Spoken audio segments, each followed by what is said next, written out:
Good morning, everybody. I'm absolutely delighted to be here. My name's Linda Thompson, and I'm a national coordinator with the Women's Support Project. I have been for 14 years and focusing specifically on commercial sexual exploitation. I support the strategic work of the Encompass network that brings together the frontline specialist services in Scotland and more laterally through the DAES Fund and Delivering Equally Safe funding. I manage and help coordinate the CSE practitioner network. And two of my colleagues, Laura and Natalia, are also on the call today. They have been involved in developing that piece of work. All events are really important to present at, but I have to say that this one feels particularly important and special today, primarily because today is the first ever CSE Aware focused day as part of the 16 Days campaign in Scotland. It's been a long slog to get this kind of profile in some ways for CSE, and I'm absolutely delighted that Maureen yourself is able to join, and later on that the minister is able to join. I want to say a quick thanks actually to the Improvement Service, not only for pulling stuff together for today, but also for kind of continually supporting the work of commercial sexual exploitation, along with Katie Brown at COSLA. They've been hugely pivotal in ensuring that CSE has remained up on a policy agenda. And thank you to Laura just before me. How do you follow that? Because Laura, your research is absolutely pivotal in Scotland because it reinforces what frontline workers and women themselves have been saying for many years. So the first Scottish Government commissioned piece of research, and I think it's hugely important what we can learn from it. So for myself this morning, I will be covering basically highlighting and picking up on some of what Laura said, highlighting women's needs in Scotland. And some of the work that we found with services as well, Laura, but kind of picking up on some of the challenges for services. And I'd be kind of then, I think it's really important that if we're talking about CSE and a call to action, as you said, Maureen, we have no time to lose, then I think it's really important that we look at what supports are available out there for staff and for services. So that's where I want to start today. But actually, I think it's really important that we focus on the women because we can hear statistics and we can hear policy statements and we can hear all of that. But actually, I think it's really important today in a CSE spotlight that we actually hear directly from women. So I'd like to share a short film with you that was developed with a woman involved in street prostitution in Scotland, Stephanie.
So again, thank you to Stephanie. And I think Stephanie's story kind of clearly highlights the realities and the experiences of many women who are involved in selling or exchanging sex in Scotland.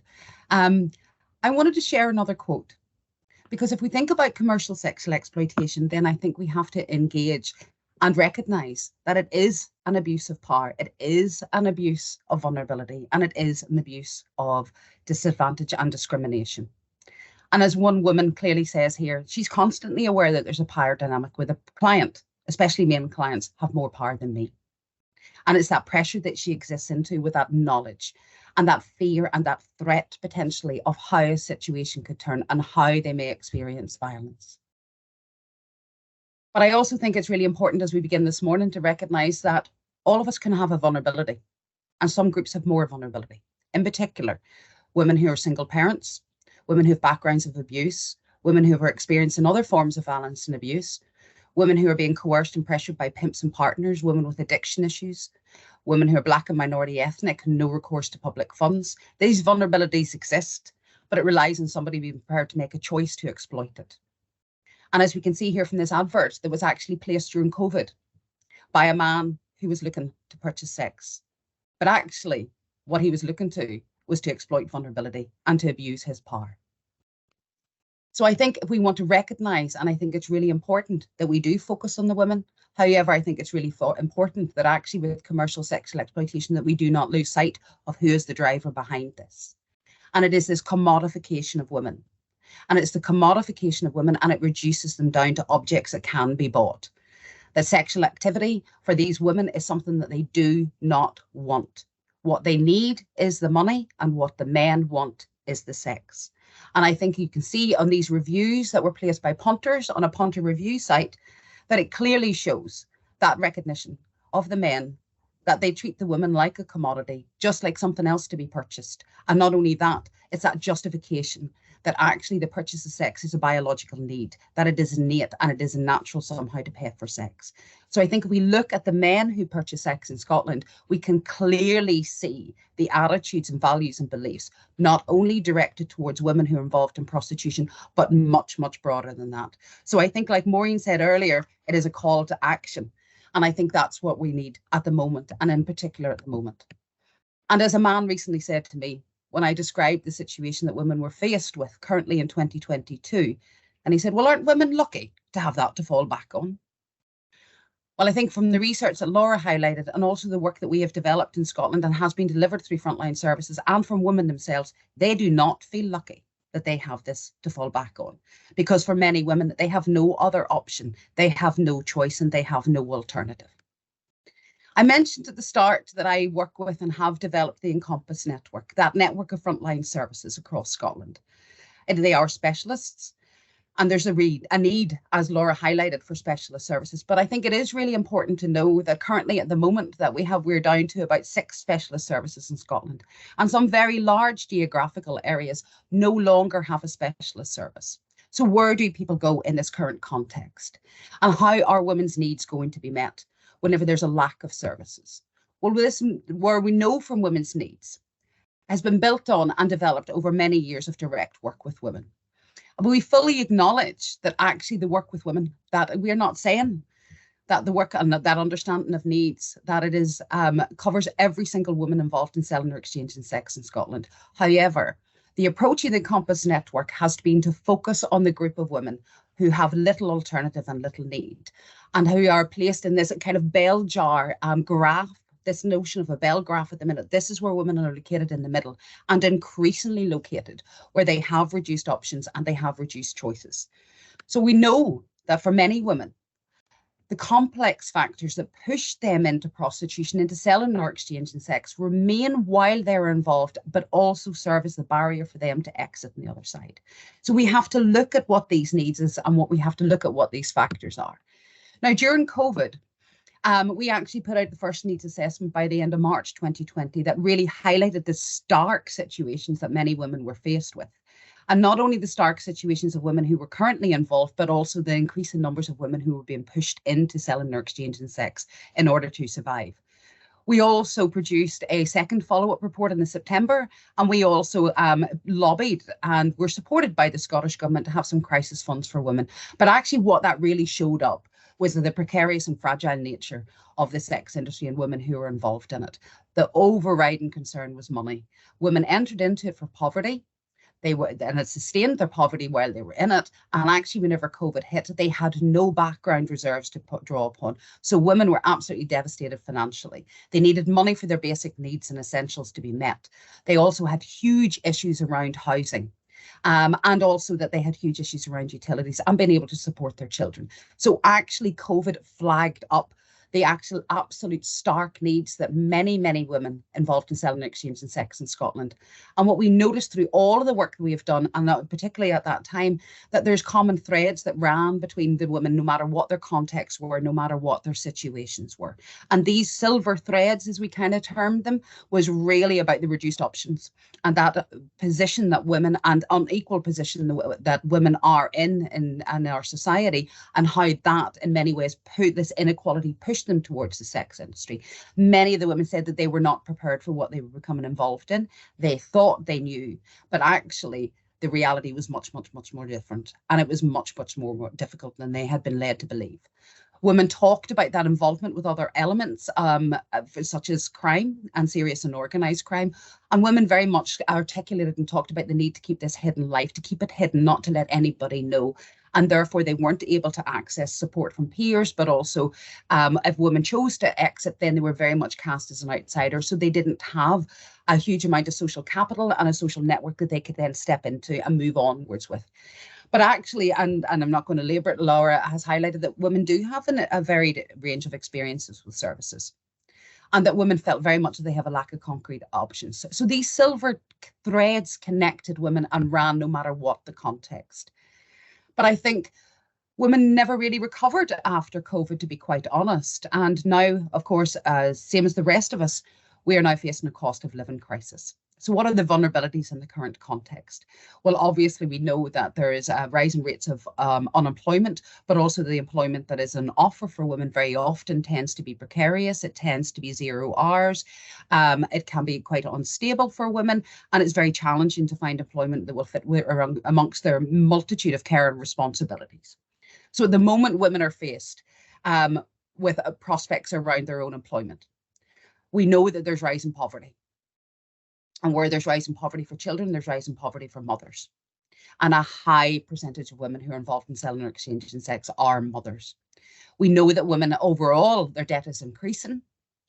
And we know that women are turning to alternatives in order to get money, such as loan sharks. And one particular study was done with people who had borrowed money off loan sharks, and it was found for women, 10% of them were forced to sign an agreement that they would exchange sex if they defaulted on their loan. No man was found under pressure to sign the same. We know that there's an urgency around housing, in particular the pressure that it puts on women to have somewhere safe to live, and how many women, particularly vulnerable women and groups of vulnerable women, in particular migrant women with no recourse to public funds, will be placed in a situation where they will be having sex for rent. I hate that term, but actually they're being exploited for a roof over their head. We know the impact of the cost of living crisis, and we know the precarious and an increasingly precarious nature of the lives that women who are refugees and migrants are facing. So we have a whole multitude of vulnerabilities in the current context of at the minute. And what does that mean? What is that actually happening with it? Well, we know there's an increase in women who are not involved necessarily in the formal sex industry, in this hidden survival transactional sex. We also know that women are moving between different forms of the sex industry for women who are currently involved. They may be involved online. Women who are involved online are now escorting. Women who are involved in escorting are having to diversify their income. So there's real pressure on women to be involved in multiple aspects of the sex industry. And in terms of the formal industry, what we have seen is an explosion and this is from research that's been directly with women, that there's a huge increase in the number of women who are at risk of and who are moving into selling and exchanging sex. And what does that mean with that vulnerability in the current context? Well, as Scarlett clearly highlights here, is that she feels she cannot say no to any work that comes her way. And the work that will be coming her way is sex, unwanted sex, sexual activity. So whenever we frame it as work, women are clearly saying, I am having to have sex that I do not want to have. Angelica highlights here that she had to go back to work soon, only 8 weeks after giving birth. She'd like to not be, however, she cannot manage without doing it. And Joanna, that there's pressure, increasing pressure being put on by punters, by those who are paying for sex, that they're starting to ask for more for less. So they want to do more and ask for less. And women are finding it incredibly difficult to maintain boundaries, and customers are very aware of their power at the moment. So we have to recognise, and picking up on what Laura said earlier, that actually there isn't a substantial number of women in this kind of middle part of this bell graph. So actually women are there through reduced choices. And that is being recognised much, much more, that actually that vulnerability is pushing women with reduced choices into having to sell or exchange sex.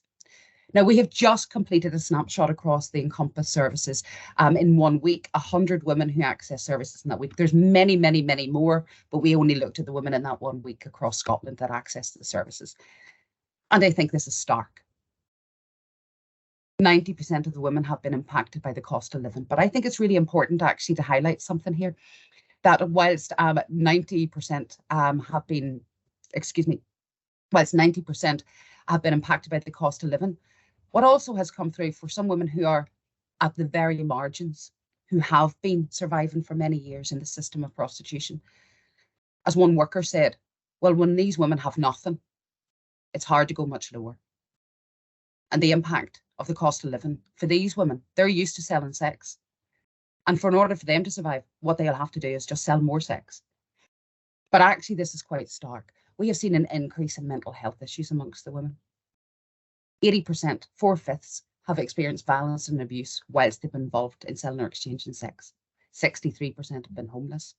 High number have problematic substance use. We've seen a slight reduction this year in the numbers of women who've disclosed domestic abuse in that 1 week, but there's a clear connection between different forms of violence. 41% of women have criminal convictions. Only one of those was actually for soliciting and for selling sex. The rest were for shoplifting and a multitude of smaller, minor crimes. Almost a third have links to serious and organised crime. 27% were victims of childhood sexual abuse. Almost a fifth were involved under 18. That's child sexual exploitation. 14% were looked after and accommodated. 19% have a physical disability, and 4% have a learning disability. So I've went through those because I think it is so important that we gauge with the complex needs that women have. And as Laura said earlier, women are having to navigate and manage access multitude services at any one time. But I think this clearly shows, and to pick up on what you said earlier, Maureen, we need a collaborative partnership approach. Because whilst we don't have a huge amount of resources to invest in specialist services, this is what women's needs are. And these are the services that need to be engaged in that comprehensive package of support, that complicated package, that tailored package of support that women need. And just to remind ourselves that women who sell or exchange sex are facing incredibly difficult circumstances. And to pick up, what we know is that if there's not specialist services, we need other services to be engaging with women. So earlier this year, we did a survey with workers across Women's Aid and Root Crisis in Scotland. And what really came out of that was that actually, for those who had engaged with supporting those women who had disclosed that they were involved in selling or exchanging sex, that actually workers said that their selling or exchanging sex was part of the commercial, or part of that coercive control and domestic abuse that women experienced. It was part of that pattern. Also, they were well aware that of women who had problematic substance use, that very often their partner or somebody linked in their life would be pimping them out in order to raise money. And workers clearly articulated that they knew women were engaged in survival sex. So in terms for workers, they also acknowledged that they felt that there was higher levels of trauma amongst the women that they worked with who had also been involved in selling or exchanging sex. And not only that, that they clearly knew that element of coercion. So I think it really flags up the lack of choice that many women experience. But also, whenever we engage in that survey and we have delivered and developed training for violence against women services, what really came out of it was workers were going, how many women have I missed by not asking the question and engaging with it? And also they made the connections around those dynamics of domestic abuse, how closely linked actually the dynamics of commercial sexual exploitation were. So workers really want to step up, workers want to engage, and workers want to be able to support women in the way that they want to. And Yvonne Friel is also present in the room today, but alongside public health, we have engaged on a piece of work to really look at key sectors that may be able and would be appropriate in which to support women. So we've undertaken a scoping across sexual health in some of the boards across Scotland, and certainly not all of them. I think this is quite a stark reminder. We talk about our national strategy, we talk about equally safe, we talk about what is contained in it, both around prevention and eradication, but also kind of that support service element. 60% of workers across those sexual health were aware of equally safe, however, 40% weren't. So I think it's that really, if we talk about the national approach and the national understanding, we have to ensure that workers right down to frontline staff are aware of what the approach is. But actually within sexual health, they clearly articulated, workers did, that they wanted to be able to engage, but they wanted training and capacity building in order to do that most appropriately and most effective for the women. So they wanted to know how to respond to disclosure, to learn more about commercial sexual exploitation and what was their role within it. So I think from this piece of work that we're going to continue to develop alongside public health, that it clearly shows that while staff want to, there is a huge training and capacity need. And as Zara, as one of the specialist frontline workers, said, that most women want somebody to ask the question to them. You have to be brave and do it, but it's doing it in the right way. Because for women, this is a heavy burden to carry. You know, it's quite hard not to have someone to talk to about this. So even if for workers, how important it is that workers across different agencies are able to step up. So we've kind of taken that on board, and we have developed, we're working on developing a new piece around how to handle disclosures. We have worked alongside You My Sister, a specialist organisation that supports women. They undertook a survey of 200 women, and then they've done a focus group asking women about disclosing and their experiences of disclosing. And it's quite stark and it's quite bleak that for many women, they have not had a good experience of disclosing. And very similar to what you said earlier, Laura, actually that runs through it. But also I think there's something for women, it's about that fear, that absolute fear of disclosing. And it's hard to admit that you're vulnerable, particularly when the idea that you are empowered in terms of being involved in selling, exchange and sex is part of your identity. So you're an empowered sex worker. So how do you disclose vulnerability then? And there has to be benefits. So what I'm trying to say is that we need services to be able to step up and support women, but we have to be very clear as to why women would disclose, how that would be managed and how it would benefit women. So for us in the Women's Support Project, along with Encompass and the CSE network, obviously today we have developed a whole load of resources for 16 days that will have a legacy and can be used beyond it. So we are developing resources that will support workers across different services engage with it. Our wonderful CSE Aware Practitioner Network, we run events and we have a bulletin. So it's about capacity building as well as your knowledge transfer. Previous events as well as the bulletins are accessible. So there is options and opportunities for practitioners across the different sectors.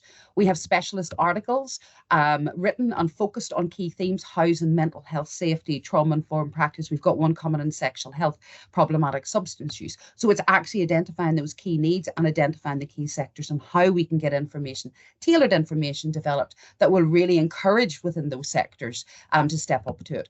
But also we have a whole range of self-directed learning, access to research, blogs and articles, interviews with practitioners and events and training. This is a bit of a hard sell here, isn't it? But what I'm trying to say that actually there's options out there. We also have a training program. My colleague Lara is developing work around that in order to have an ongoing calendar of training to really ensure that CSE does not fall off the agenda, that we keep it up there for practitioners to engage with.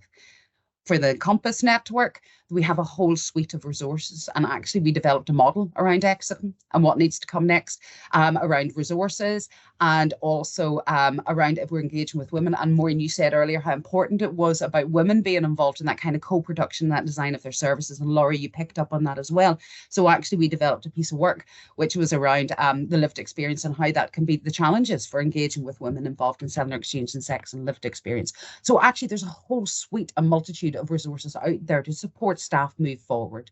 Thank you, Natalia, just dropped into the chat there some of those resources. So actually there's a suite of stuff out there. that is available for you. We have practitioner briefings, housing, social work, mental health, sexual health, actually about to target workers to say, you can do this. You actually can move forward with this and step up to it. But it has to be framed. It is not down to individual workers. It is not down to services to solve the issues for women. There needs to be a clear and consistent way ahead.